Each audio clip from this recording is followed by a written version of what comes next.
ॐ सर्वस्थरतु दुर्गाणि सर्वो भद्राणि पश्यतु सर्वसद्बुद्धिमाप्नोतु सर्वत्र नन्दतु.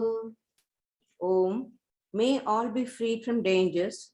May all realize what is good. May all be actuated by noble thoughts. May all rejoice everywhere.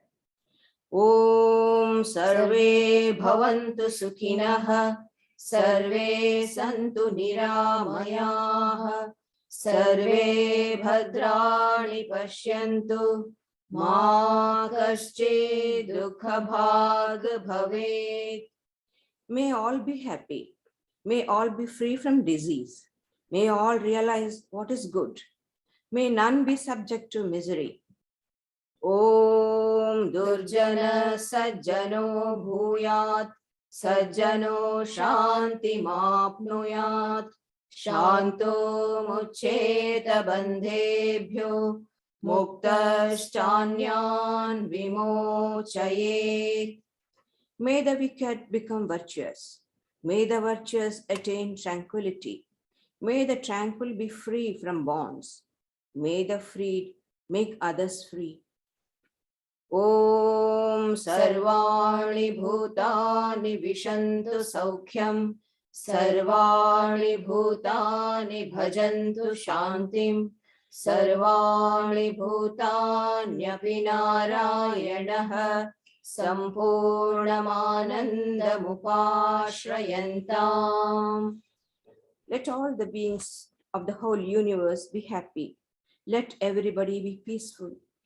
Let all realize that divinity and abide in supreme bliss. Om, peace, peace, peace.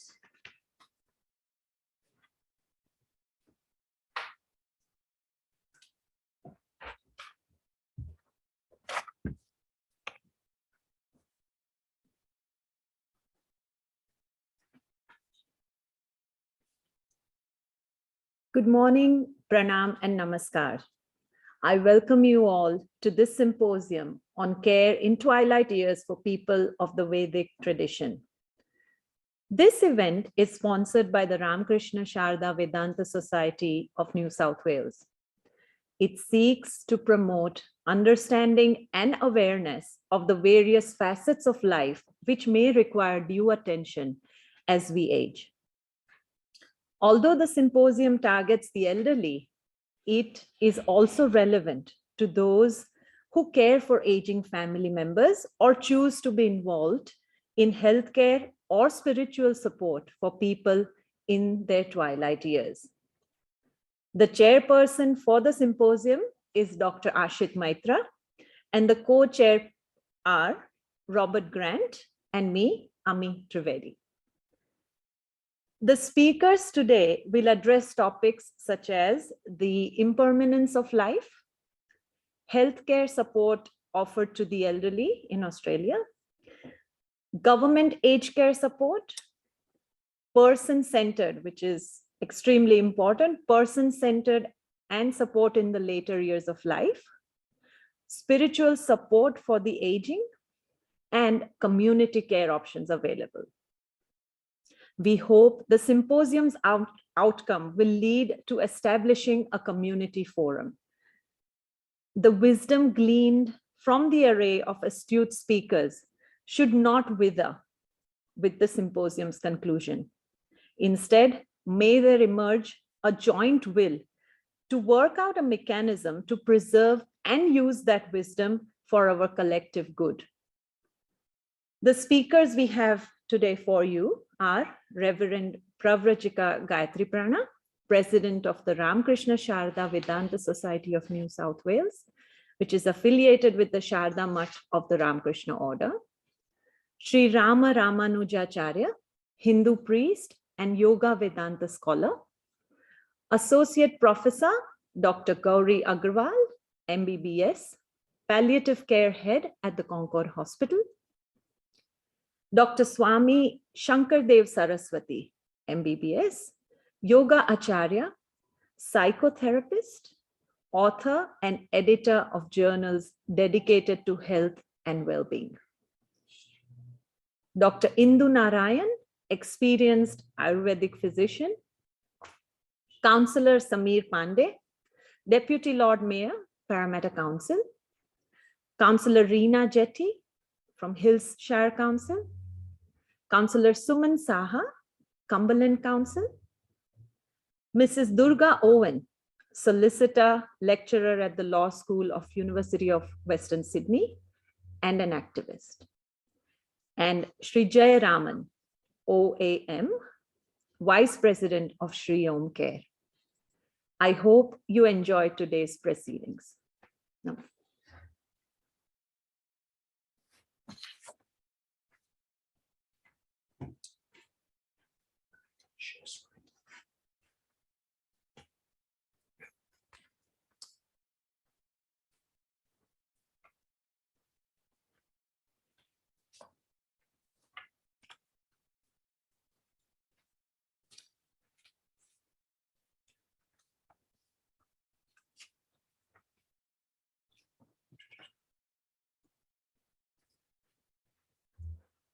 Good morning.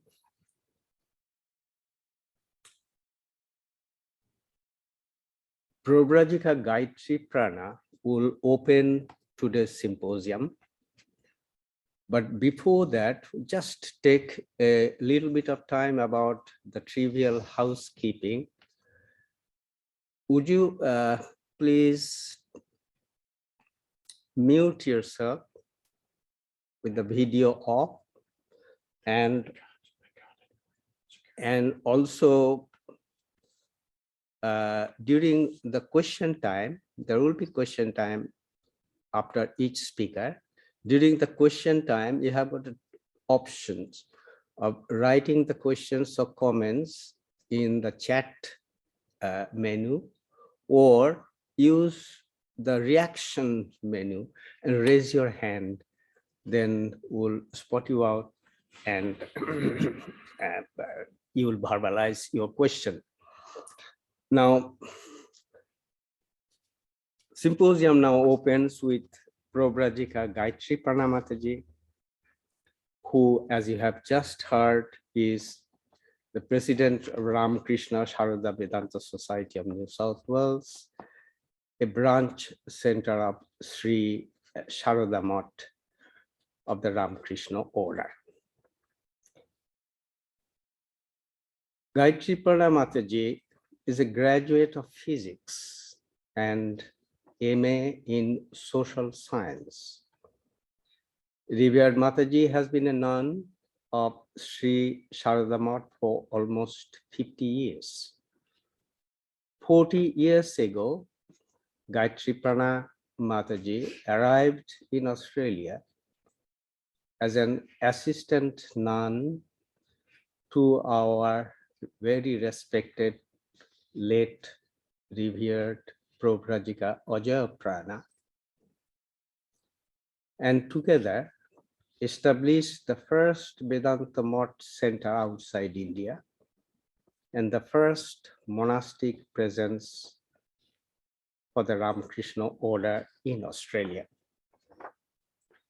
The title of Gayatriprana Mataji's talk today is how to deal with the impermanence in life, aging wisely.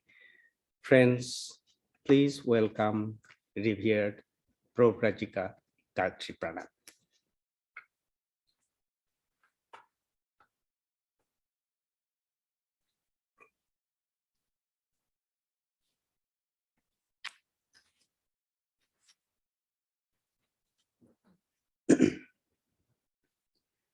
Om Asato ma sadgamaya tamaso ma jyotirgamaya mrityorma amritam gamaya. Om Shanti Shanti Shanti. Om, lead me from the unreal to the real. Lead me from darkness to light. Lead me from death to immortality. Om peace, peace, peace. This is a prayer from the oldest scripture in the world, the Rig Veda. The first line says, lead me from the unreal to the real. So what is unreal and what is real? According to the Upanishads, that which exists in the past, the present, and the future is alone is real. When we look around us, we see everything undergoing changes. The sun, the moon, the stars, the planets, the earth, the whole universe is always changing. And according to Vedanta, everything in the universe undergoes 6 types of changes. It's born, a thing is born, it exists, it increases or expands, undergoes transformation, decays, and finally dies.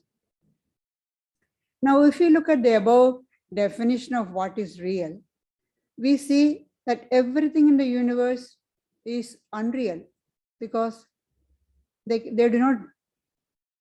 are existing or they are not present in the past, present, and future. However, behind this ever-changing universe, there is an eternal, never-changing reality, and that is our true nature, our real self, the Atman, the real I in me. So the prayer is to lead us from this unreal, the ever-changing, impermanent world to the real, the eternal truth, which never changes. Now look at the last line of the prayer. Mrityorma amritam gamaya. Lead me from death to immortality. From death to immortality. How can one attain immortality or deathlessness when death is the last of the 6 changes? In the Bhagavad Gita, Sri Krishna says, Jatasya dhruva mrityu. For a thing which is born, death is certain. Death is inevitable. Death is a definite thing. So how can we be led to immortality? This part of the prayer is meant to tell us or ask us to pray for the realization that death is only for the body, not for the self, the Atman, and realize that I am that immortal Atman, not the body which undergoes death. I am not the body. When I speak, I say my body. That definitely says I'm different from the body. It is the body that undergoes changes like childhood, youth, old age, and another change, death. All through these changes, I, within inverted commas, I remain the constant factor. Realizing our true nature, the Atman, that is immortality.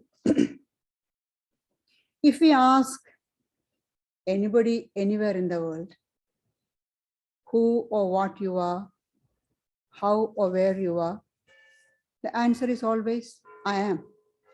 Everybody starts the answer with I am. I'm so and so, or I'm good, I'm bad. Everybody says with I am. So this I is present in everyone, whether the person is a man or a woman, young or old, scholar or uneducated, whatever be the race, color, religion, I is there. The same self, the Atman, is present. So how can there be death for that? Thinking like this reinforces the idea that the death is only for the body, not for the I, the indweller in the body. That is what is meant by lead me from death to immortality. Realizing this real nature of the eternal Atman is the ultimate goal of human life, says Vedanta. Till one realizes the immortal self, one has to go through birth and death repeatedly. In Bhagavad Gita compares this process of going through birth and death like to throwing away old worn out clothes and taking new ones. Our human body is not meant for pleasure and comfort alone.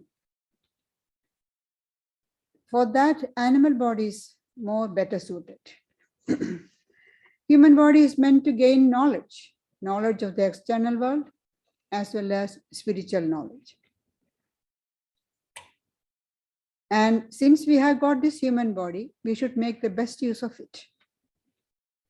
Now, looking at the aging process, it's inevitable. So how to age wisely?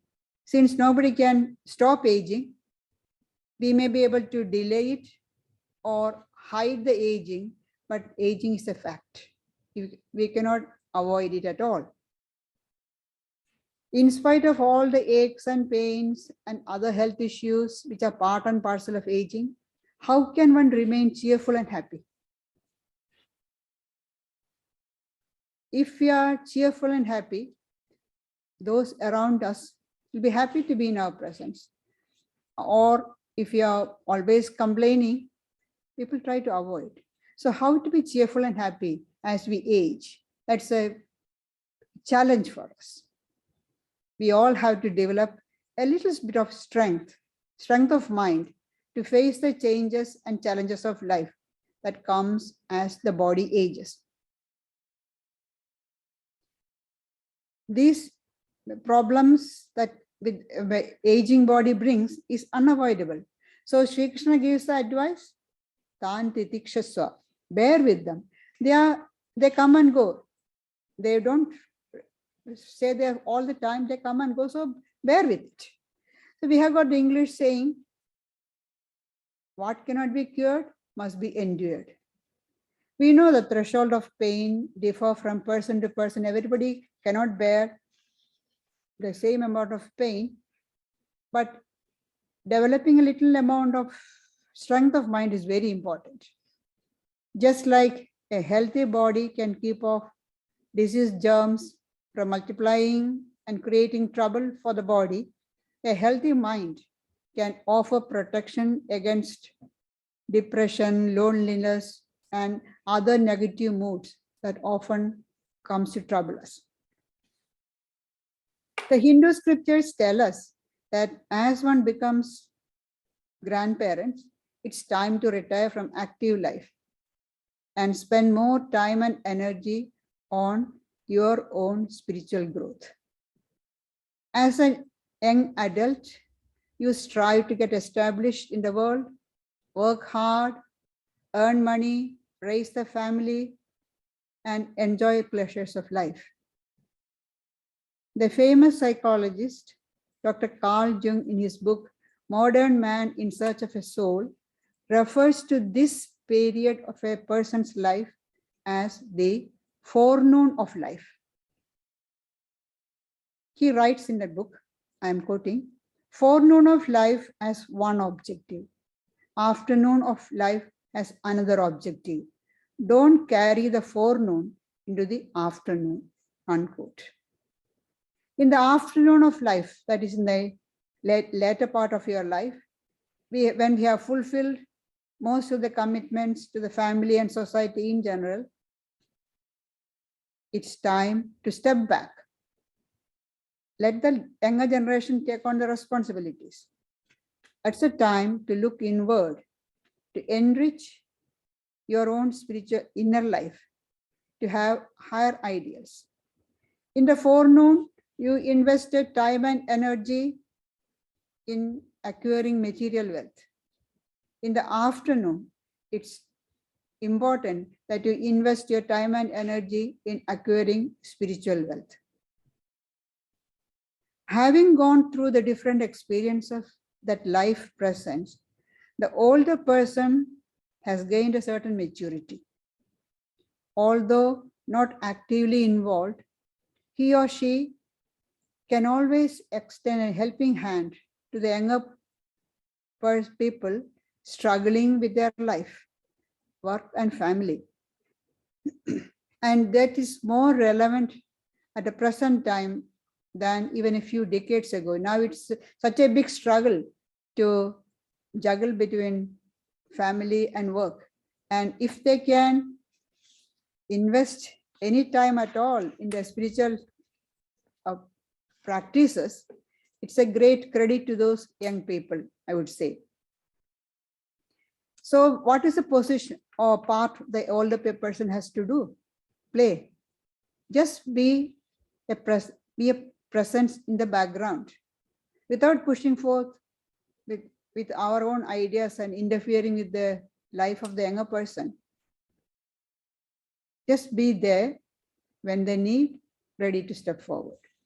For that, the older person has to have an enriched mind and heart.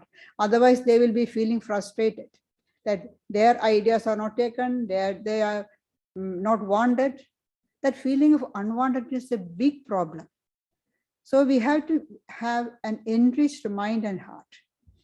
And this enrichment of the mind and heart cannot happen from mere ritualistic practices alone.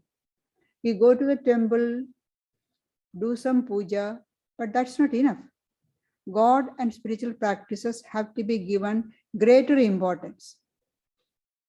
Sri Ramakrishna gave this following advice to his devotees. He says, when you have work to do, hold the feet of God with one hand and do the work with the other. When the work is over, hold the feet of God with both hands. So as we age in the latter part of our life, most of the work is over. Now it's time to hold the feet of God with both hands. It's very good if one has started the practice of meditation or prayer and other spiritual disciplines when young, but don't think that it is too late to start. It's never late. It's very good to have a little bit of meditation, say 10 minutes every day. That would help to turn the mind inward. Sit quietly, repeat Om or any name of God that we like. A little bit of meditation, prayer, chanting of hymns, singing devotional songs, reading spiritual books, listening to talks. Now we have got everything that we can get on the phone or records, CDs, everything is there. We can listen to talks, devotional songs.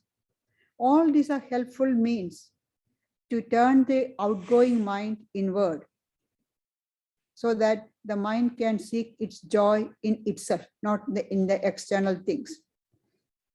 And it is thus that we gain access to the hidden treasures within us, within each and every one of us.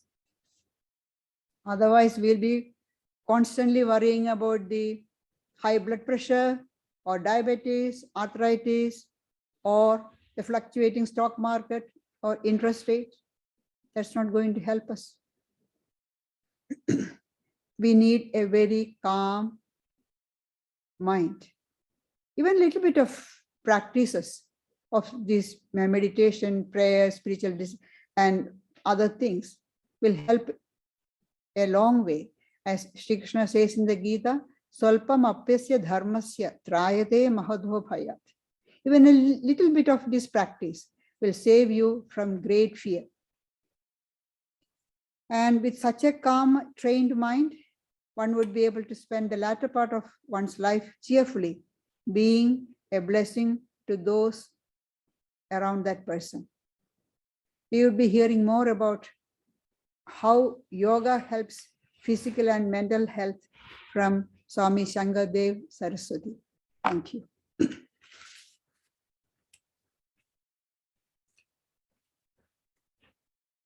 Friends,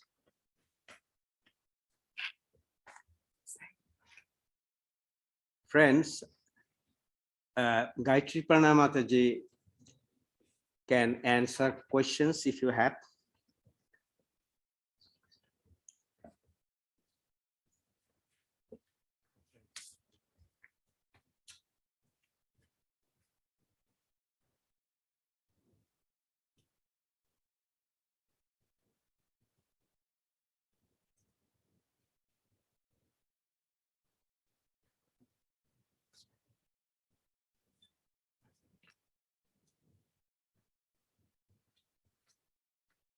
Yeah. Can you explain the feet of God more? From Joanna. Thanks, Holding, Joanna. Yeah. holding on to the feet of God means thinking about God. Praying to God, it's not petitionary prayer. Praying to God to have love and devotion to God. To realize, may I have able to love you more so that I won't be overcome by the problems and difficulties that I face. Problems and difficulties will be present because as the body ages, there will be problems. But that does not mean that that should disturb my mind. And that bit of calmness of mind will come when you hold on to the feet of God. Feet of God means thinking about God. That's meant by holding on to feet of God. Thank you, Joanna. Any further questions?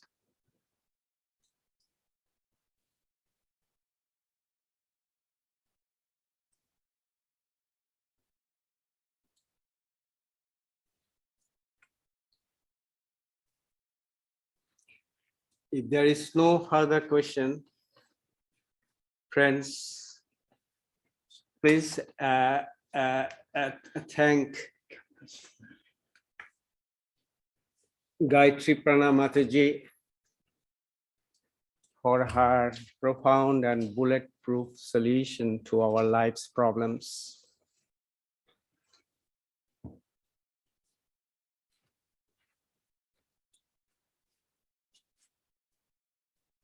Gayatriprana Mataji's solutions about the dealing of impermanence is so profound, but I have the sneaking suspicion that this prescription is important, but our ability to put it into practice is something that we may not always be able to do. And so we'll seek other kinds of solutions, secular type, to deal with the most burning issue of health, both physical and mental. A panel of distinguished doctors, 3 distinguished doctors, Dr. Gauri Agarwal, Dr. Shankar Dev Saraswati, and Dr. Indu Narayan, confront this health issue head-on from different strategic directions. First up is Dr. Gauri Agarwal. A bit of introduction about Dr. Agarwal is she is a graduate of medicine and surgery from Adelaide University, and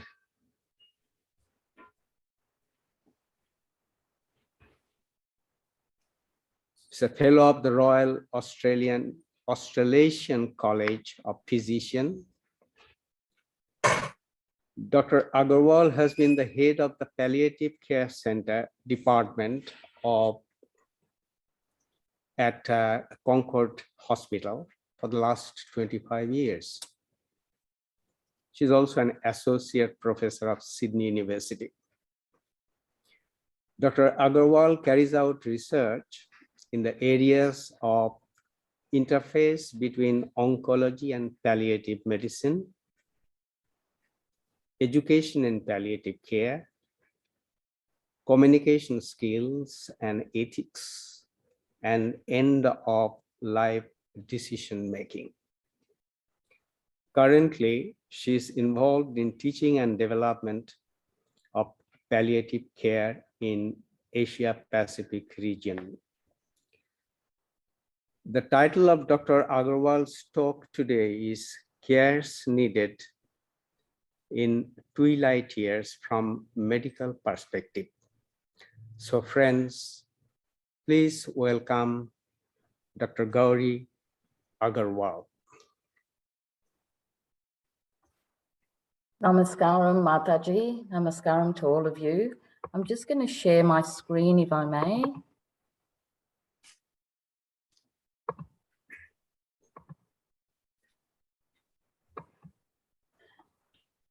So what I'd like to talk about is the medical perspectives of caring in the twilight years. And I will start off by saying that in an Australian context, when we talk about the older age population, we're talking about an age over 65. And we can see that this age group is actually increasing in numbers compared to 2015 and what the projection is in 2055. The good news is life expectancy has increased through years with a projection in 2050 of an age of 84 years, and usually with a higher female numbers or life expectancy to that of males. And Australia does very well with regards to life expectancy. Though life expectancy is increasing, however, those extra years sometimes is not necessarily spent in good health.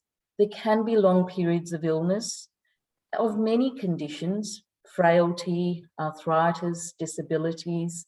There could be physical or mental and psychological problems, and there appears to be an increased vulnerability to illness and, of course, death, the one constant in all our lives.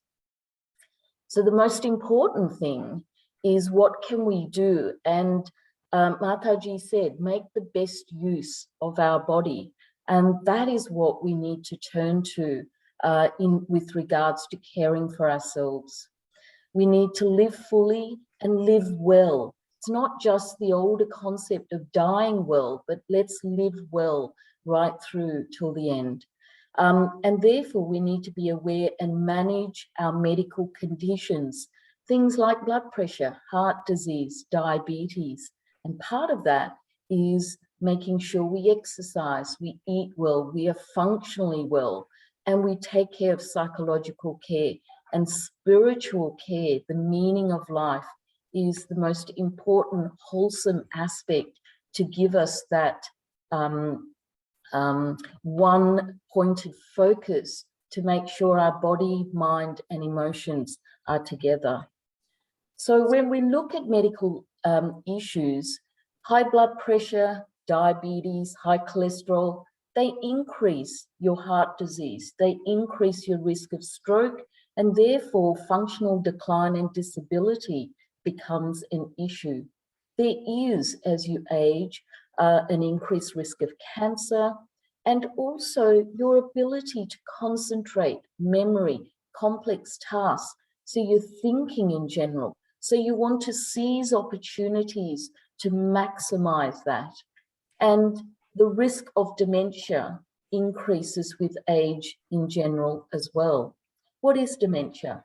Dementia is characterized by a gradual impairment of brain function, such as memory loss. It can affect your speech, your thinking. It can even affect your behavior and eventually your mobility. So taking all of these medical issues into account, what can we seriously do to keep our body as healthy as possible? You need to look at your diet. You need to look at exercise. And one of the biggest mistakes we make is we keep it for later. When I retire, I will have more time to do it. Well, in fact, we need to do it from a young age right through. Regular visits to your general practitioner is very important because prevention is better than having to treat. Very importantly, accepting assistance as we progress through life. Often many of my patients are very obstinate and struggle with accepting assistance, but I often say to them, by getting a little bit of help, it doesn't mean you lose your dignity or your autonomy, but in fact, it allows you to spend independent time more at home rather than needing care in a hospital or aged care facility. One of the biggest things that we need to do is have conversations. As we get older, we need to have conversations with the family around us because death is inevitable and we need to plan for that wisely. I thought I'd explain what palliative care is. I'm a palliative care consultant, and basically I have a group of people that look after patients who are having advanced diseases. And as they approach the end of life, where there are complex symptoms, physical, functional decline, but also psychosocial care, commonly with cancer, but also with lung failure, heart failure, kidney failure, multiple sclerosis, motor neuron disease, a group of people with the GPs, with nurses, doctors, social workers, specialist palliative care comes in to address and assist with patients to provide what I think is so important is whole person care, where the person is at the center. And of course, that personhood means spiritual care as well. So as I said, holistic care is attention to illness, but it's about well-being. It's living with quality of life. It's a positive statement. Good symptom control, assistance with physical needs, psychosocial emotional care, and really that searching of meaning of life. And religion for many of us is so important and plays a huge part, as well as financial care. I thought I would show you some data that in fact shows what are the differences in a palliative care setting between younger patient and older patients. And although this wasn't an Australian study, I think because it had a huge number of consultations, what it shows was there were more women who were seen in palliative care services. Cancer was still the most prevalent, but other diseases started to increase. So I said things like dementia, stroke, heart disease becomes could become a problem as age advances. One of the biggest things is decision-making capacity. So if you aren't able to have complex thinking memory, then making very important decisions becomes more difficult. And that's why those early conversations with our families, with our friends, with spiritual leaders, I think are very, very important. And in the older population, they in fact found less communication occurred with the patient and more with the families and carers because patients were losing that ability to think in a complex way. So at the end of life, in this group of patients, they were often provided less life-prolonging treatments because often at the end of life, people were saying, I've had a good life, I'm ready to go. Please address my comfort issues. I don't need to be put on a ventilator. I don't need resuscitation. So being allowed to die was more occurring in that older age group than in the younger. There was less requests for euthanasia, and I just allude to the fact that just in May this year, the voluntary assisted dying bill came into play, and that's going to have a significant impact in our society, in our community, and for those of us caring for people at the end of life, and I'll leave it at that. So quality of life is actually a very important thing, and it's taken for granted in the younger population, but really searched for in older people. As you get older, what they found was there was more physical impairment of the patient, but also of their spouse. They were less carers available to care for these people at home. And so they needed a lot of community support. And I see from your program today, it is about bringing the community. It's about empowering through community support for your self-care. And unfortunately, as we get older, more people were needing institutional care, and things such as anxiety and depression there was a higher prevalence. I'd now like to look at the whole notion of advanced care planning. And this is something I think that is so important and not necessarily practiced well. When I say advanced care planning, I mean conversations about medical care for the future when you're not able to make these decisions. It's about looking at your goals and priorities, and very important, who is going to make those decisions when you aren't able to, because you may not have the capacity, you may be really unwell. Who do you trust to make those really important decisions for you? And often it's the person that spends the most time with you, the person who knows you very well. And we work towards writing an advanced care directive so it articulates in a tool what our wishes are. We know that people have a right to be part of this process. It's an ongoing discussion. It doesn't mean once you've done it, that's the end. You can change your mind. And as you age, your priorities and goals in life change. So it's an ongoing discussion with health professionals, patients, families, and carers. And in fact, patients want doctors to start these conversations. So you need to be sometimes proactive with your GP, with your specialist, and say, tell me about this advanced care planning. I'd really like to do this. And when should one do this? In fact, we should do it from an early time. It should be part of clinical care. You shouldn't wait until you develop a significant illness. And in fact, the New South Wales government recommends that everyone over the age of 65 has an advanced care planning conversation with their GP, with their families, around the dinner table, and completes an advanced care directive. You then also, as I said, encouraged to nominate someone who will make decisions when you're not able to, and that person is called a person responsible. So these conversations are really fundamentally about your values, your wishes, and it's so important that it's articulated, discussed, and written down. So as I said, what should be discussed? The goals and priorities for now, but also for later, the type of medical care, what you think would be reasonable, what you wouldn't want if something bad was to happen with your medical illness and you continue to deteriorate. Where would you like to be cared for? And as you approach the dying, where would you like to die? So this is an example in our Sydney Local Health District.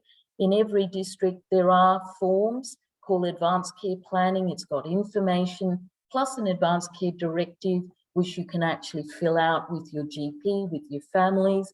You have in place, you give copies to your specialist, to your GP, you have in place at home, and it acts to make sure that your wishes are taken into account as life goes on and as you enter that end of life phase. So some of the ways that you might have these conversations might be to say, who would I want to make decisions for me when I'm unable to speak? What does it mean to me? What do I mean by living well?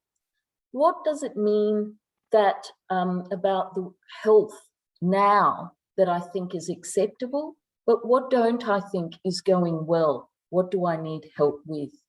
And with your doctor might actually ask you things like, how do you think your current treatment is going? What worries you? Are you thinking about the future? Have you thought about goals and priorities in your life with regards to your health, your milestones? your family. You've got a grandchild coming. What are the things that are important? How do we approach your medical care at the moment? And also, as I said, any treatments that you would never want, blood products, resuscitation, ventilation. Often they are decisions made by healthcare because the body cannot last forever. And sometimes diseases and ill health means you are approaching that end of life. How do we change it to comfort, to dignity, to quality? I want to now turn to the actual dying phase and death. Most deaths occur, unfortunately, in the hospital. Most of the dying phase occurs at home. So care needs to facilitate a home death if that is what you want. But you need to accept care. You need to have carers available in order to do that. For palliative care, many of our palliative care patients want us to work with them to care for them at home. And so, as I said, you need practical aids and equipment. We need medical and nursing care GPs who can come and visit at home. We need to look at what some of those barriers might be. But the most important ingredient is having families and carers that can care for you at home.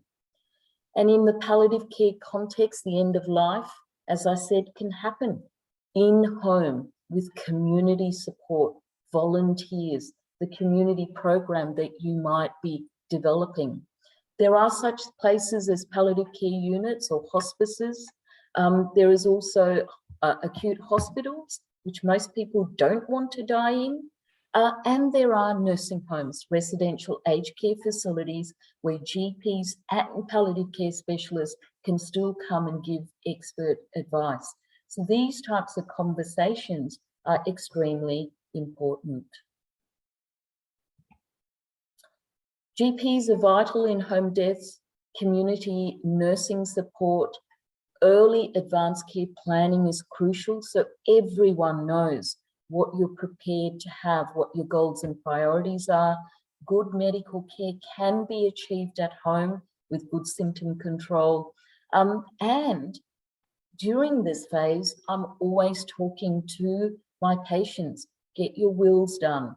Get who's your enduring guardian, your power of eternity. Have you thought about your funeral needs? And sometimes in a cultural context, that might not be things that we want to do. And for some cultures, it is things that's part and parcel of conversations. It's about you taking control of your life and being proactive in your well health. So I end with Swami Vivekananda's quote, never say no, never say I cannot, for you are infinite. All the power is within you. You can do anything. And this is our palliative care unit, our hospice at Concord Hospital. It's a 20-bedded unit with each individual rooms. And patients sometimes come into our unit for symptom control, pain relief, and then we discharge them back into the community with good community supports and with GPs. So, Hari Om, thank you.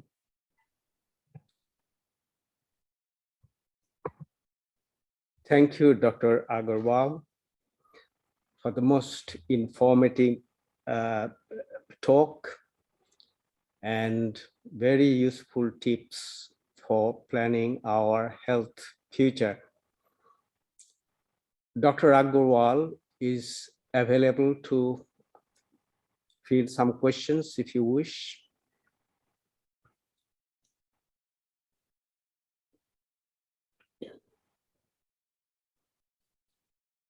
Okay, when people are thinking, Dr. Aggarwal, maybe I can ask you a question or two. You have seen essentially the worst part of life and you see it. What do the patients say about what they will do differently if life is to be lived again in terms of the health management? Thank you. Regret is sometimes discussed by people, but also the positive side where people talk about the fact that they've had a wonderful life, a completion of life. When there is regret, things such as not taking time out of a busy schedule, not exercising and looking at health in a positive way, not spending time in conversations with families. And I think often what happens is we're so built up in a very busy life, we forget all the other dimensions of us as a human being, as a person. And so that regret sometimes comes into it. And often people talk about how quality of life, dignity are the most important things for them. And families come together most times to support that. Thank you, Dr. Aggarwal. One other question I have, those conversations that you emphasize on, you know, it's very hard to do. People don't wish to talk about these things. So my question to you, how often do you meet patients who did not have any conversation at all? Sadly, very often. And this is the problem, that by avoiding something that's inevitable, you lose that option to empower yourself, to make those decisions for yourself. And many, many times I see people who are getting very close to the end of life. Neither the GP, neither the specialist, neither the person or family are willing to have those conversations. And a lot of my job is slowly teasing out, understanding the fears that come, the anguish, the fear of dying. But often it's not fear of death itself that I find people talking about. It's fear of the dying process. Will I be in terrible pain? Will I be suffering at the end? And in order to help, we need to have conversations around that to ensure people that, in fact, pain, symptoms are things that we can manage quite well. Loneliness seems to be a very big determinant of how well people live and then die. So coming together with community and slowly getting those conversations around the dinner table is really, really important. Going for a walk and talking, or even talking to your own friends and saying, have you had these conversations? What worries you? Just triggers slowly the ability to have those conversations. Thank you, Dr. Aggarwal. One other question that's there in the chat group is coming from Joanna Thayer. She is a coordinator of chaplains at UTS.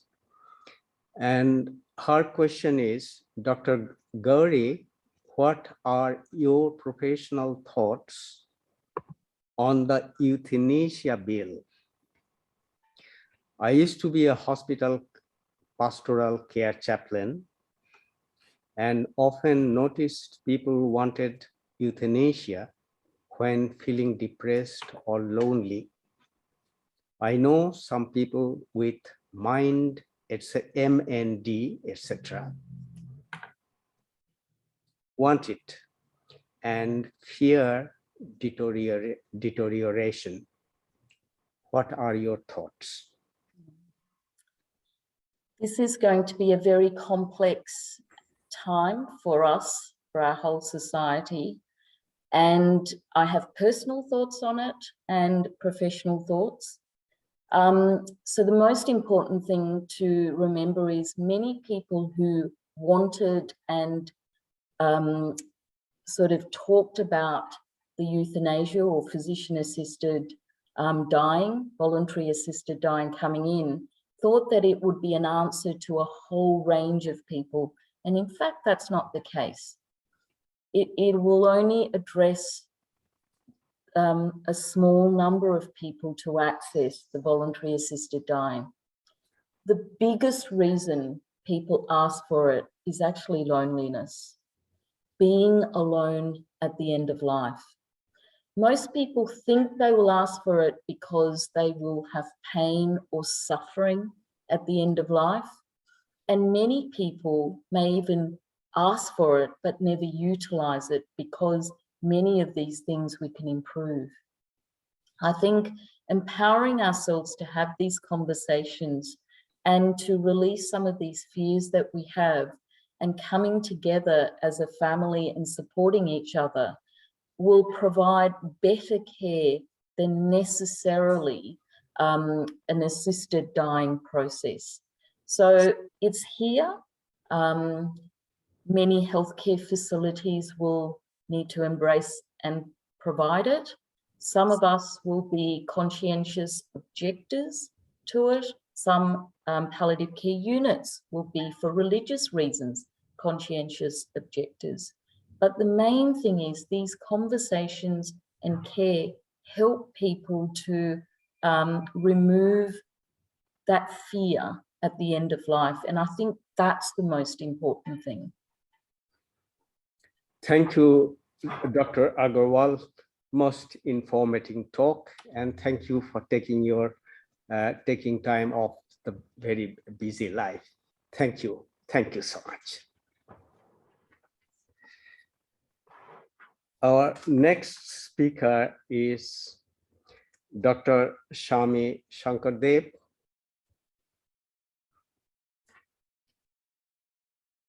About Dr. Swami Shankardev, is a leading yoga and psychotherapy practitioner for over 40 years, author of several books on physiology, and editor of journals dedicated to health and well-being. Dr. Swami Shankardev is in a unique class of his own. Graduated in medicine and surgery from Sydney University. Dr. Shankardev focused on the Indian system of health and philosophy over a decade, working with his guru, the legendary yogi Swami Satyananda Saraswati, and was ordained a yoga Acharya from the Bihar School of Yoga. Dr. Shankardev's subsequent research on the common thread between the ancient yoga and the modern physiology earned him a Master of Science degree from the University of New South Wales, and later gained more credentials in psychiatry, medical hypnosis. No wonder some patients call him a magician, and many esoteric Indian systems. This accumulated wealth of experience is very much on display in the quality of his medical practice, as well as in all the online courses he offers. The title of Dr. Shankardev's talk today is Yoga for Physical and Mental Health for the Elderly. Friends, please welcome Dr. Shankardev. Hari Om Tat Sat, and thank you for such a wonderful and gracious introduction, Ashitji. We've known each other for many years, and I value your association very highly too. So great to be here. Thank you for those talks by Reverend Mother and Dr. Gauri are very enlightening. And I'm going to talk about yoga in its broad sense. I started yoga when I was 13. Luckily, I was blessed to run into a book called The Third Eye by Lobsang Rampa. And that changed my life, I believe. That really put me on the path. And I do feel now, getting close to 70 years of age, that I've had many lifetimes of yoga study And I do think it requires that kind of commitment and what I would call a grand sankalpa, a grand resolve to see this life as part of something much greater, and a journey into the mysteries of life and its unfolding in us, and to use this wonderful technology, this incredible science, which I was so lucky to find, and which lifted me out of darkness and ignorance onto a path that I feel has helped. I have no words to say how much it's helped me, and I've tried to use it to support others in my medical practice. And as Ashitji said, I am both a medical doctor working really with chronic illness and psychotherapy. I think of myself as a yoga therapist, really, and yoga in the sense of helping people to connect to something much deeper in themselves. Well, when we're thinking about the elderly and old age, obviously the thing that comes to mind most is physical health, avoiding the major illnesses, the major chronic diseases such as heart disease, cancer and cognitive decline, and also, of course, mental health issues, anxiety and depression, which are the bread and butter of medicine. I'm going to present some slides, just a few.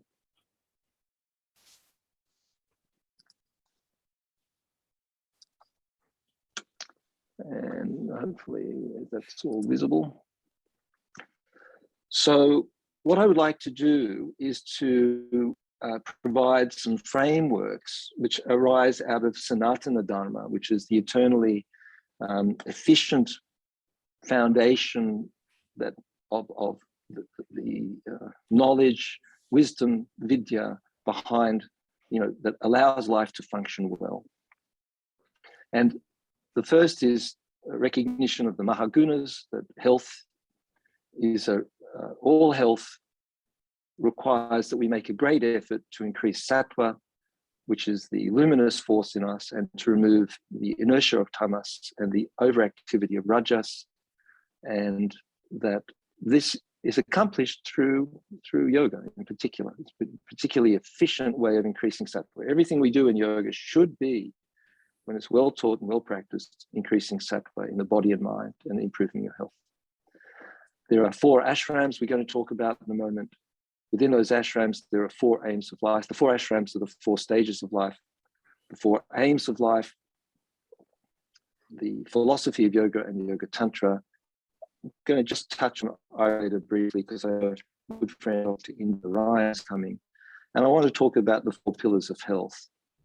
So what we're talking about here is a recognition that we want not just lifespan, we want health span. That's something that Dr. Gauri alluded to, and that the human life spans these, we call 4 stages within Sanatana Dharma: youth, family life, retirement, and old age. And they're divided metaphorically into 4 groups of 25 years each.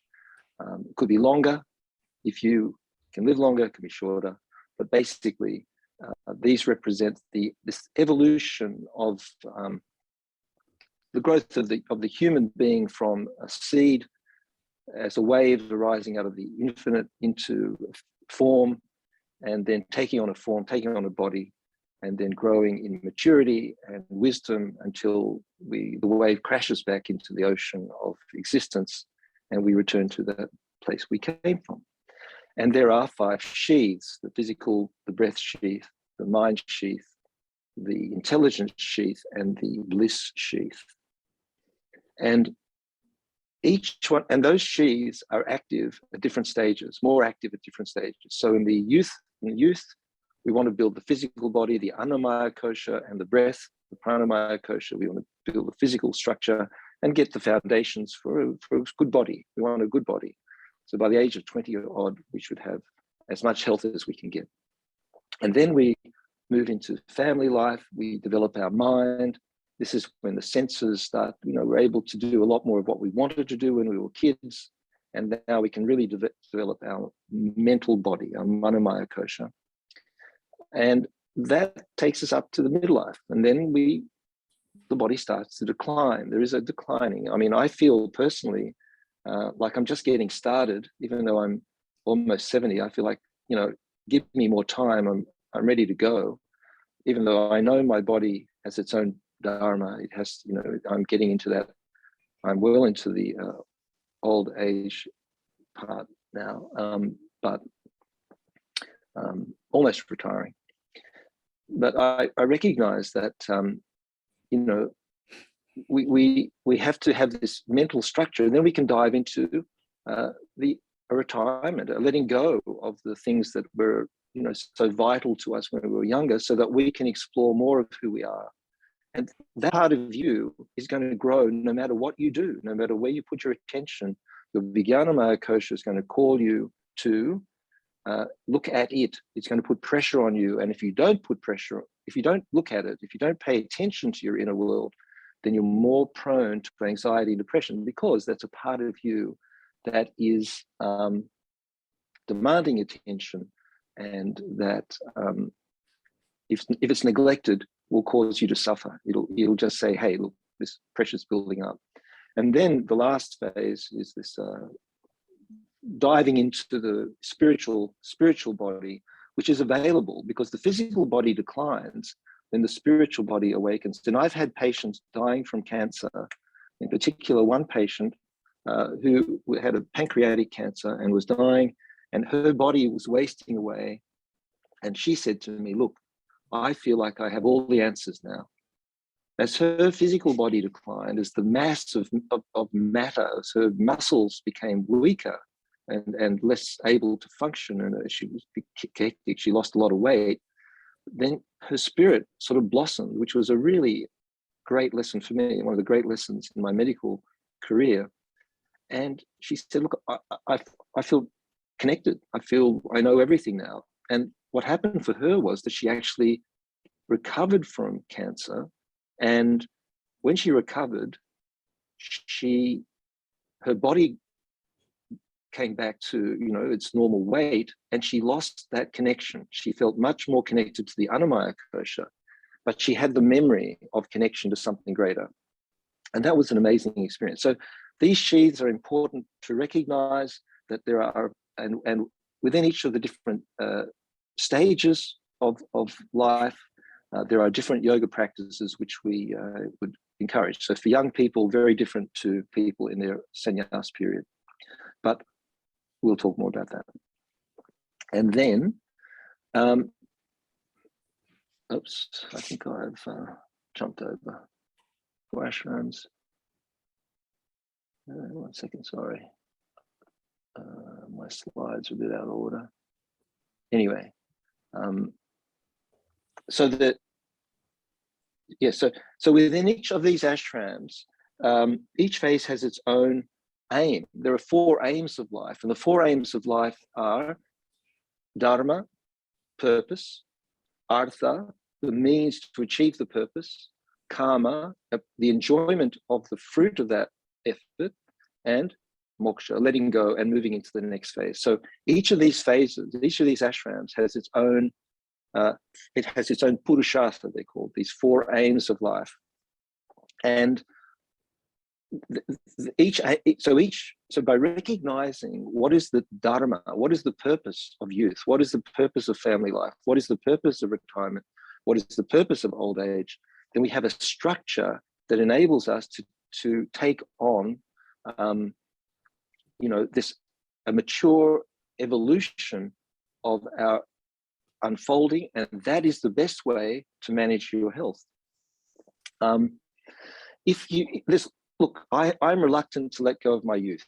I'm eternally hopeful that I will stay youthful forever. However, I have the philosophy, I have good people around me, and they're helping me to recognize the reality of my situation, that I do have to slow down a little bit, and I have to be more age appropriate. So we do need support from families and from community and from organizations such as yours to support us with the knowledge that helps us to create the context, the frameworks that allow us to understand what it is we need to do and gradually adjust and do that.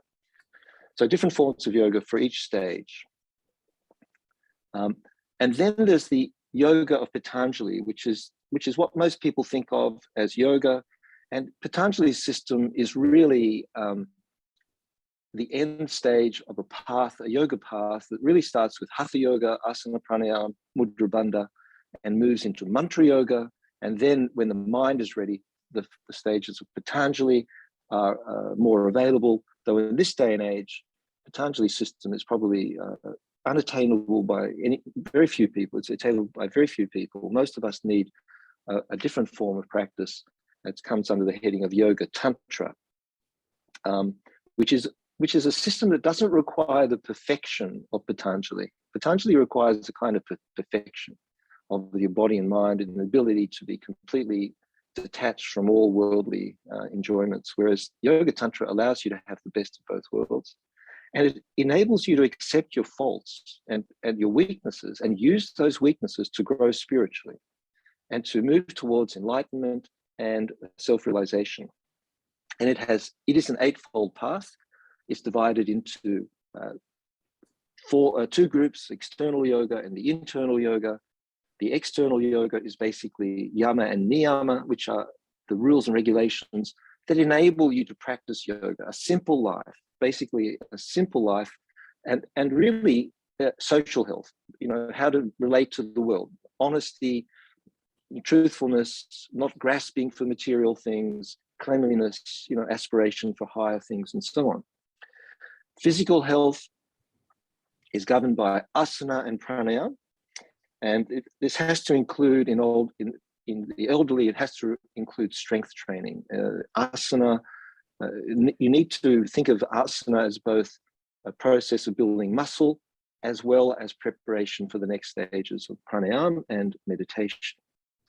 And so the mental health really comes under, is developed through what we call pratyahara and dharana. Pratyahara means sense withdrawal, includes practices like relaxation techniques, yoga nidra, mantra practice, mantra jap, ajap, and anything that helps you to reduce stress and takes you to a more concentrated state of mind. And Patanjali says that mental health is attained through concentration, the development of a steady mind under all circumstances. And so the aim of this phase, so we use asana pranayama for physical health, and we use pratyahara and dharana for mental health.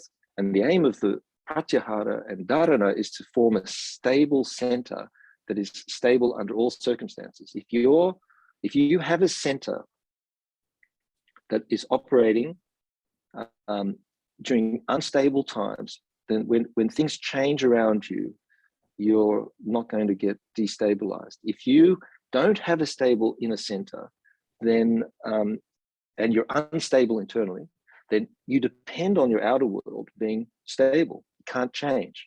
The moment the outer world changes, that makes your instability grow. So therefore, the aim of meditation is really to find your center and hold that center under all circumstances. And for that, we use particularly breath and mantra techniques and witnessing, the ability, mindfulness, and in particular, self-awareness training, which enables you to remain stable, grounded, and centered under all circumstances. And that then leads to true connection, to moments of connection to the higher self. You will feel it.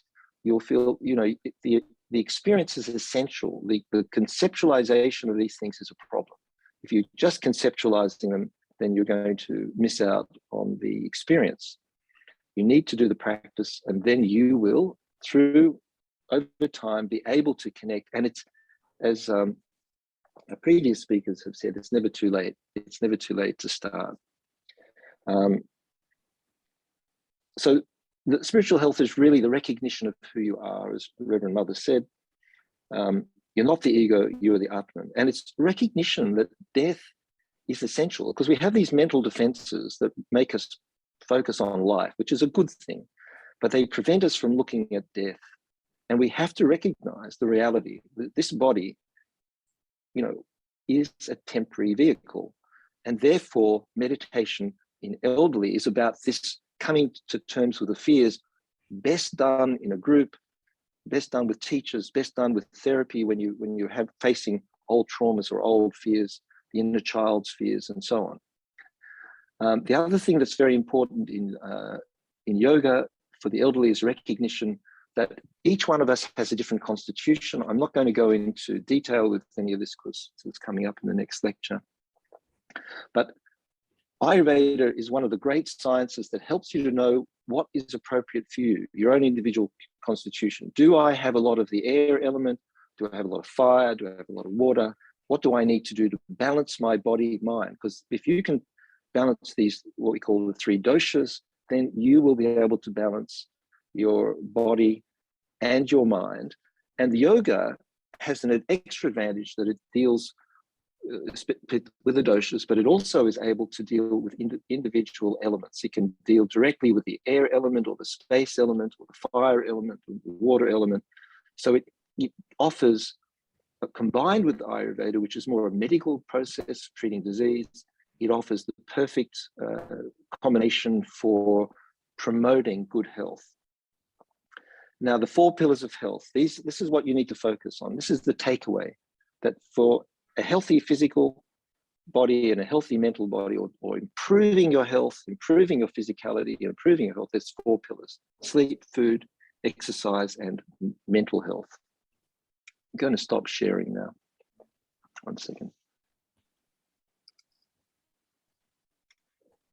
So these are the keys. If you want to remain healthy, the foundation is actually sleep. And in my medical practice, and I would imagine most, insomnia and sleep disturbance is huge. It's a huge problem. And so therefore, we spend a lot of time helping people to manage sleep and get deep rest, because we're living in a very stressful world, and it requires a kind of inner stability to be able to let go the mental stresses, the family stresses, and so on, and to dive deep into the unconscious and to come back refreshed the next day. So obviously there's a lot of medical processes for this, but the yogic process would be to do some meditation practice in particular, and diet.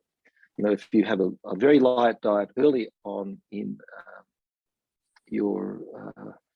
in the day, then you'll find you sleep better. So all these 4 pillars, actually, they all, of course, they're not linear, even though I would rate sleep as the most important because it's the foundation. If you don't sleep well, you don't digest well. So you have to work on that. And I think the takeaway for this is meditation before sleep. Food, diet's essential.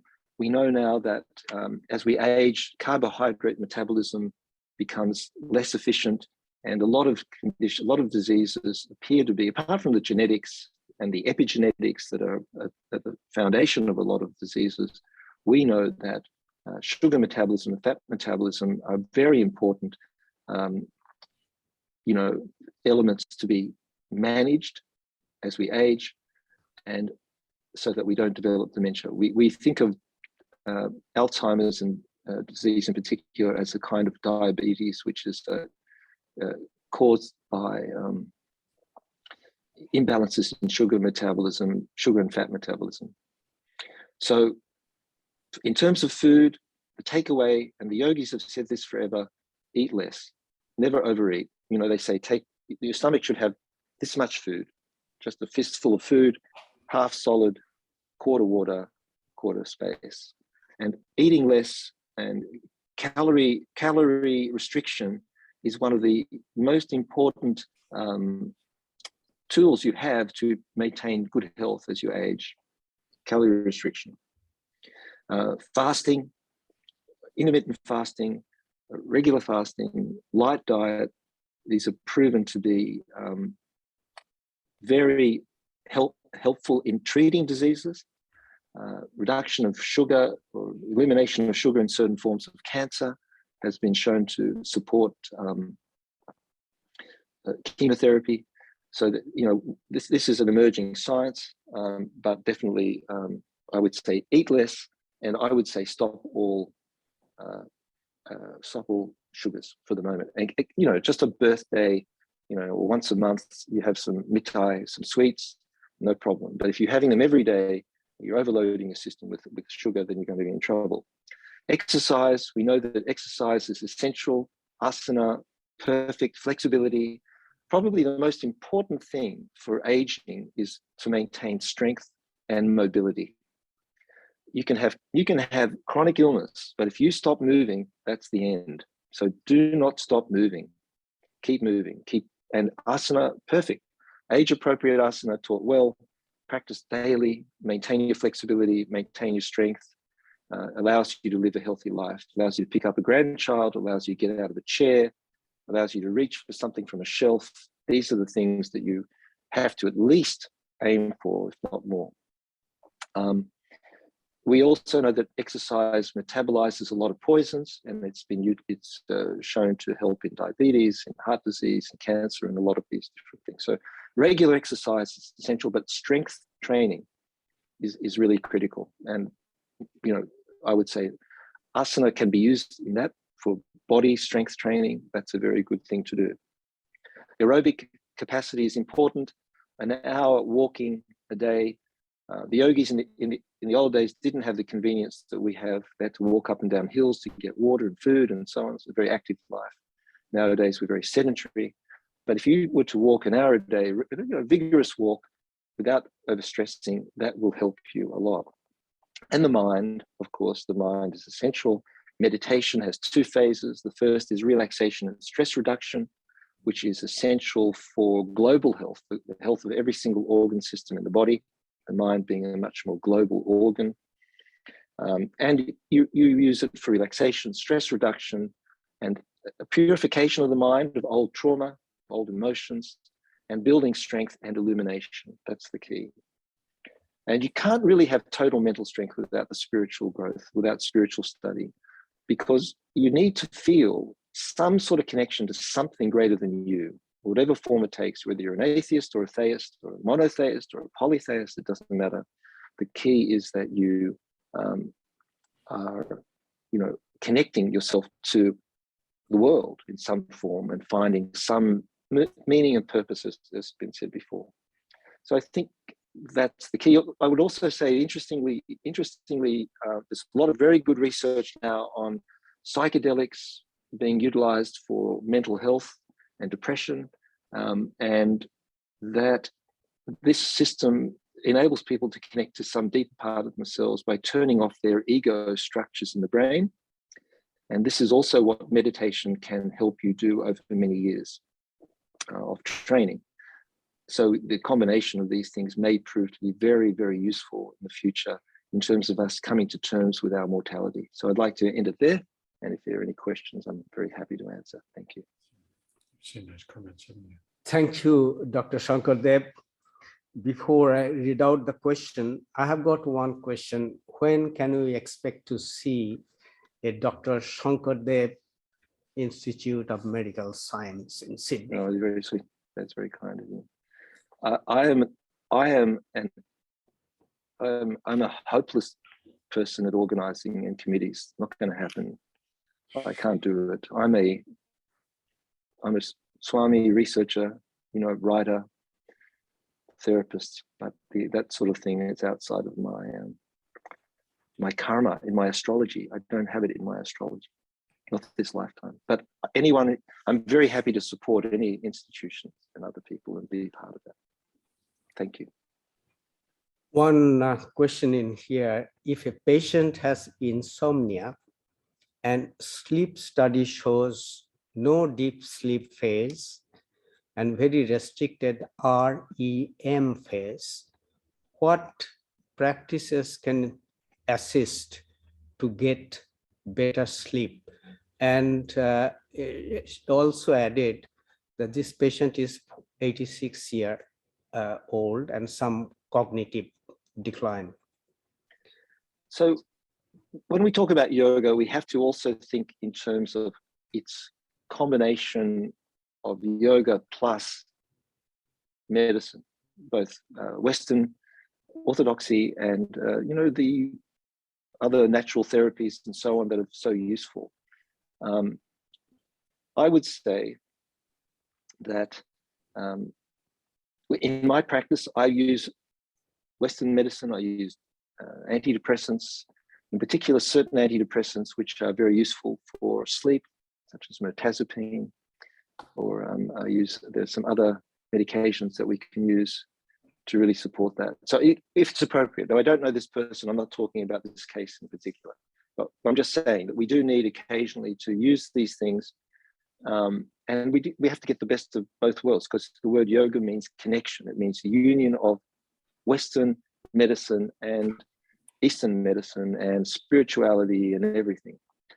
So in someone, it depends on how much cognitive decline there is, and their background. I mean, this is an individual, it has to be individualized, but I would say that if that person is able to do a few simple stretching exercises in a chair, or somehow remove stress from the body and build up a practice over time, do a little bit of breathing, simple breathing such as Ujjayi, Pranayama in particular, and chant mantras, then that combined with appropriate medication and other forms of therapy would be useful. But yoga is not a panacea. Yoga can't do everything.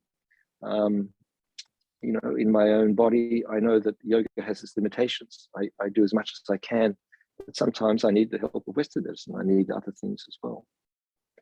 So that sounds like once you get to the phase where there's no deep sleep phase at all, and very restricted REM, it's a challenge and takes some time. Thank you, Dr. Shankar Dev. We're running out of time. And so thank you again for taking your very precious time off. It's a great pleasure. Thank you for inviting me. So our next speaker is Dr. Indu Narayan.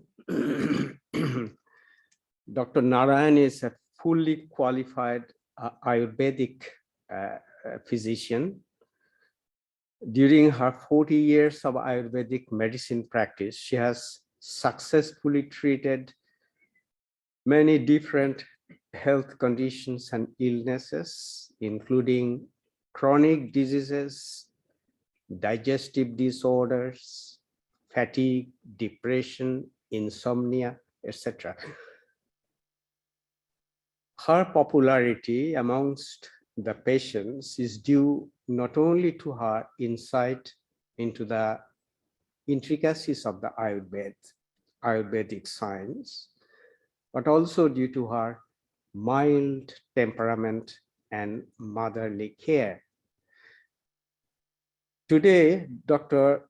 Narayan will tell us about Ayurvedic rejuvenation, Rasayana Chikitsa, to delay aging, prevent illnesses, and maintain health in old age. Friends, please welcome Dr. Indu Narayan.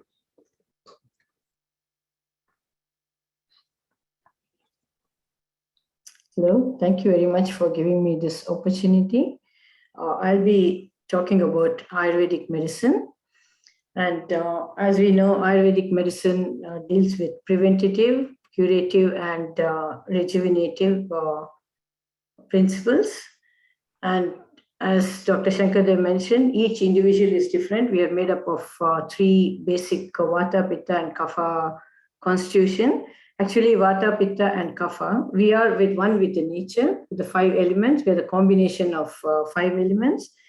And everything depends upon these 3 doshas. If these 3 doshas are in balance, we won't go into detail. Vata, Pitta, and Kapha, which is Vata would be the combination of air and spirit. All the 3 doshas are present in our system. In other words, what we categorize the whole bodies is the physiological functions, our nature, and the illnesses are categorized under these 3 doshas, Vata, Pitta, and Kapha. So basically, coming to the constitution, each individual Vata person, the more predominance of air and space. Pitta person would have more predominance of fire and water. And Kapha person constitution would be both on water and earth. So depending upon their qualities, we'll be exhibiting the same qualities. That is based on the constitution. It's a very detailed subject, but I won't be, this is just an introduction for going into Rasayana therapy. And then Ayurveda believes in Ayurveda. Ayu is life and Veda is science. So science of life. So it deals with the whole life, not just with the treatment or any medical conditions. So it's a preventative and as I said, curative and rejuvenative. And there's 8 branches of specialties in Ayurveda. And one of them unique specialty is the Rasayana therapy, which is called as the rejuvenation therapy. So if the 3 doshas, they are the physiological functional units. If the 3 doshas are in balance, we enjoy health. And it's also described as the combination of body, mind, and senses. When they're coordinating together, we enjoy a healthy lifestyle and help prevent all the illnesses that occurs. So going to the physiological functions, and also the Ayurveda believes in body and mind. So mind has got 3 qualities, sattva, rajas, and tamas. And the body is vata, pitta, and kapha. One gets imbalanced, the other can go imbalanced. So it's important that body, mind, and senses are coordinating together. As I said, 8 branches. The one is the rejuvenation, rasayana, that which increases the essence, what we call as the end product of ojas. After complete digestion and metabolism, when there's complete nutrition without any blockages in the tissue elements, the full nourishment, we get the essence, which is called ojas, compared to the immunity in our system. That is what keeps us going and healthy living. That's what keeps us free from any illnesses. That's the immunity of which is called as ojas. So this Rasayana therapy, which is also the other branch would be the geriatrics, or we call it as Jara Chikitsa. It is an old age, that is to prevent aging and have a healthy living, healthy life during the old age, and also any conditions of health-related, old age-related health conditions to be prevented and treated. We have a complete branch of Ayurvedic medicine that's called as Rasayana Chikitsa. So in order to maintain this balance, we have to maintain proper lifestyle, diet and healthy lifestyle. So each individual is different. So the diet, one man's food is another man's poison. So we have to maintain what suits our body constitution. Once we know our body constitution, we'll be taking the right diet and lifestyle. And also there are this doshas, what we said, there are so many functions that happens, and vata, their main functions. We won't go into detail about it, but the principle is like increases like, so you treat it with the opposite. So if our body constitution is mainly predominantly vata, I wouldn't say just one, because all the 3 doshas are there, the ones which are more predominant, mostly vata, we have to do the opposite treatment, lifestyle and diet, follow the right lifestyle, and similarly pitta and kapha. And also they are age-related and season. This is also depending on the season and age. Certain seasons, these doshas can get imbalanced easily.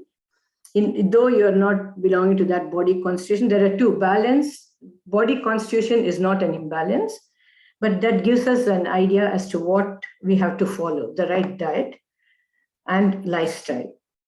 So coming to this Rasayana. Rasa here, that has got so many meanings, but here what we are talking about is the essence or the ojas. So the therapies which increase the rasa or the essence is Rasayana, which is very important after illness or as a preventative, but mainly focusing on old age. That's very important. This Rasayana, following Rasayana therapy, helps to delay the aging process, and if there's any conditions, to help them get over it and maintain a healthy lifestyle, healthy aging, and preventing all the age-related conditions. To get that essence, how do we get that complete health is by diet. So when all the tissues are nourished, the essence, so the proper diet is very important. And again, it's not just medicine, as I said. The lifestyle would be for Vata Hara people, or for people who are more predominantly in Vata, you do the opposite. Nourishing is very important. And this Rasayana therapy talks about the nourishment. And there are medical and non-medicinal methods to improve your health conditions that at the age, when you have during the old age. And Vata is very commonly imbalanced in old age. That's why we see all the Vata related, we classify all the health conditions under Vata, Pitta, and Kapha. So all that is depleting and drying things, non-nourishing is Vata. So nourishing is important, treat it with the opposite. And coming to the lifestyle, again, all the opposite for Vata people are generally very quick and active, which you have to slow down during when you're at aging, slowing down. And arthritis is very common. So some of the massage, external massage and oiling would help. And Vata also controls the nervous system. Now, all the nervous system is classified under Vata dosha. So that's very important. Meditation, yoga would be important, because usually old age conditions would be, we classify as insomnia. All these conditions are very common in old age.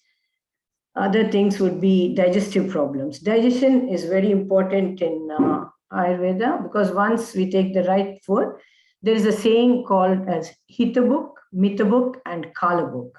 Hitabuk is eat the right food, pleasant one, compatible one. Mitabuk in quantity, and Kalabuk timely. And here timely, again, we have to see Ayurveda also talks about different seasons, following the different lifestyles and food during different seasons. So Hitabuk is, again, what is suited to one person. So for Vata people, generally, we take as old age as a Vata age. So we follow the Vata treatment. So that would be all nourishing food. Usually Vata people have a very, the digestion is not very strong. So they're not able to digest very heavy food. And in old age, it's very common. We see that very commonly. So nourishing food in small quantities, avoid all dry food, cold air, exposing yourself to all cold food, no cold food, warm and cooked food in small quantities. And then Mitabuk, small quantities, as I said. Kalabuk, when I talk about Kalabuk, it's the seasonal as well as time. Seasonal, each season, as I said, we are the microcosm of the universe. So whatever changes happens in the universe, we are affected, especially Vata, because it has got air and space quality. So cold air would affect them. So during cold weather, follow the lifestyle, keep themselves warm and warm food. And the other thing is, timely food. It's very important to have timely food and easily digestible foods. And massage plays a very important role, oil massage, because Vata is usually drying. So regular oil massage would be very beneficial for Vata people, especially sesame oil. And again, I can't generalize any medications here because we have to see each individual. But on a whole, sesame oil and coconut oil would be a good thing for massage, or combining both of them.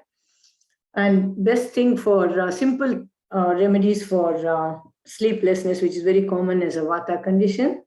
Foot massage would help to relax. it can be done in everyday practice. I've just apply warm sesame oil to the feet and massage to the forehead. That also would help you to get a good sound sleep.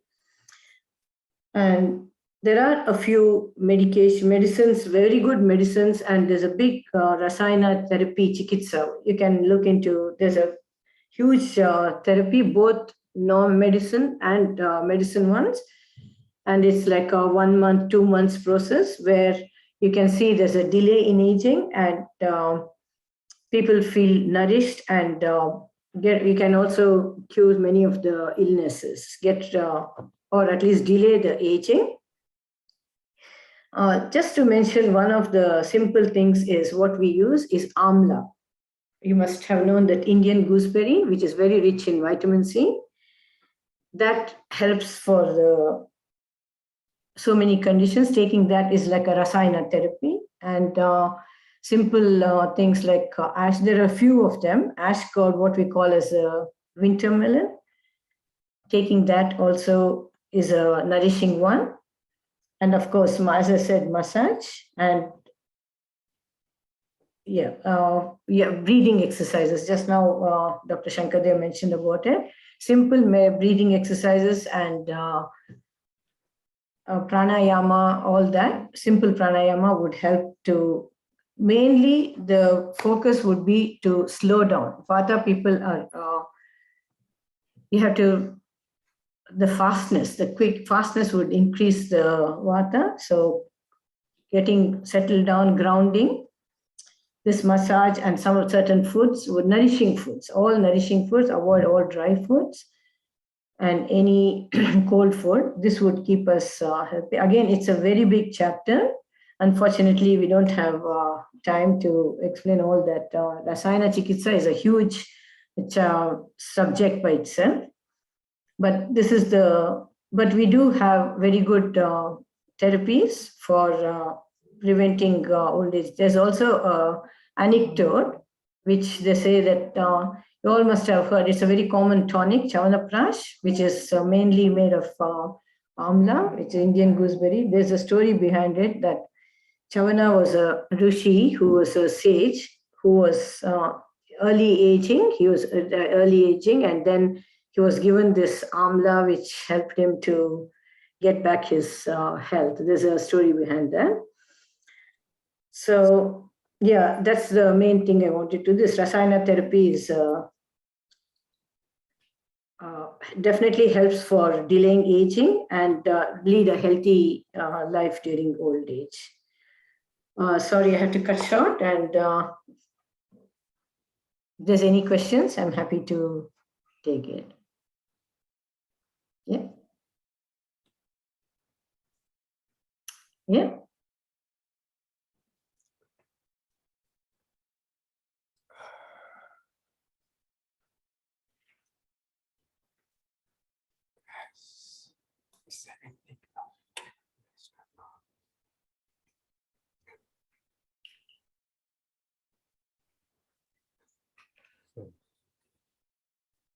So we still have time for a couple of questions.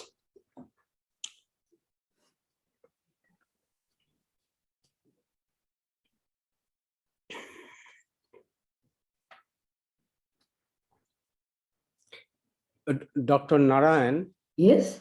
Okay, when people are thinking, maybe I,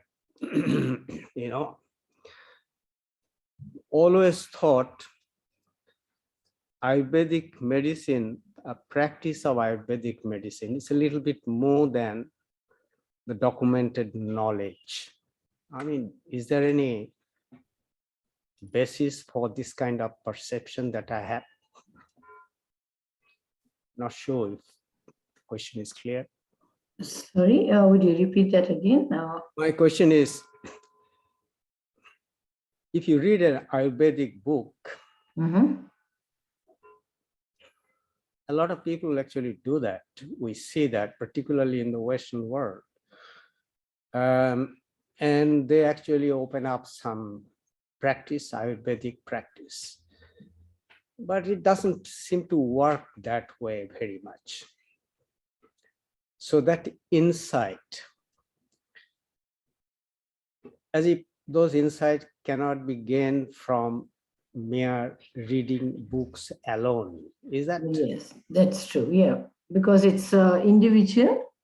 Ayurvedic medicine is a vast, it's a medical science, which even within one individual, at different age and with a different times, the doshas imbalances can happen.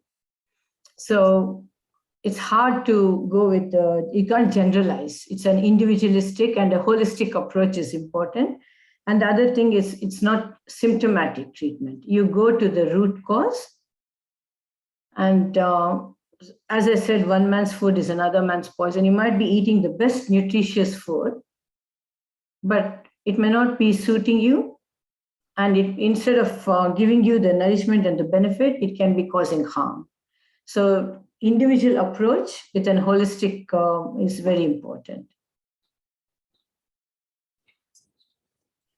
Can you elaborate on a little on Pitta? Sorry? Can you elaborate or give some idea of Pitta? Oh, okay, yeah, yeah, I can. That's not a problem. As I said, the whole physiological functions and pathological functions and treatment, everything is based on this Vata, Pitta, and Kapha. I was focusing only on Vata because that's the treatment we have to do in old age. So what we do is comparing it to the medical terminologies. Vata mainly deals with nervous system, and because it has got air and space, so everything, all the movements in the system is compared to Vata. And when it comes to Pitta, it's the fire and what we call as Agni.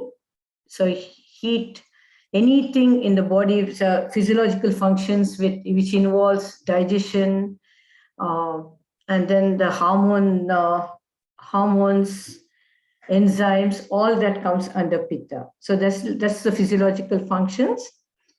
So mainly it would be the digestion. Pitta would be the digestion and heat. So the opposite would be taking cooling and not too much of exposure to heat, and also when it comes to the mind, Pitta would be more of it's a hot blood, what we call as a hot blood. So that should be maintained. Avoid all such situation, emotional things. That would help with the yoga again, breathing exercises. And avoid all that which cause more heating, like increases like. So for Pitta, you use something which is cool, as I said, cooling, and avoid all hot like chilies or fried things and spices, which would affect the digestion. Mainly it would be the digestion. Thank you.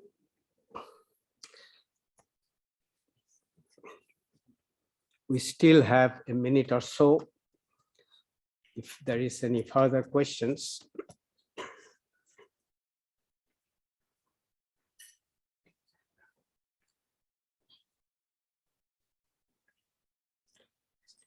So if there is no further question, we thank Dr. Narayan for the most interesting talk. Thank you, Dr. Narayan. Thank you. Thank you. So this concludes our first session.